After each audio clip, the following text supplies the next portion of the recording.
Mga branches sa usa ka dakong liempohan gipasirhan sa BIR human ikatahong napakyas ang tagiyan niini pagtuman sa lagda sa BIR. Ania ang report.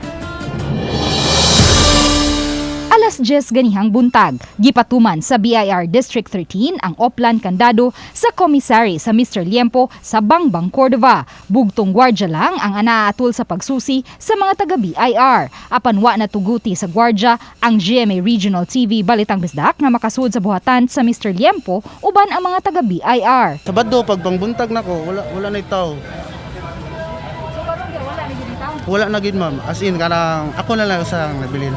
Matod ni Attorney J. Rosen Bartasan sa Legal Division sa BIR District 13 nga ang gipasirhan nila karon ang tanang mga Mr. Liempo branches nga ubos sa korporasyon. Sa nakalabayng semana, unang gipasirhan ang mga Mr. Liempo branches ubos sa sole proprietorship.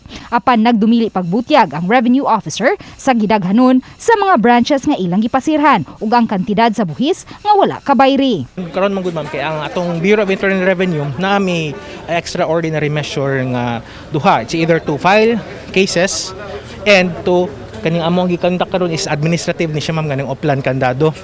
So naay investigation unya wala sila naka-comply. Si Cordova Councilor ug mayoralty candidate Cesar Didoy Suwan ang giingong usa sa nanag-iya sa korporasyon. Sa pagkakutlo ning balita, wala pa siya motubag sa among mga text ug tawag. Apan kun may pamahayag na siya kabahin niini, amo unya kining ipagawas. Gisalikway sa Revenue Officer nga may bulok politika ang pagpasira sa maong patigayon. Ibaw man ang tanan nagkaduol ng atong election season but rest assured that our Bureau of Internal Revenue remains to be non-political ma'am. Uban ni Marlon Melgazo, Luan Merondina, Balitang Bisdak.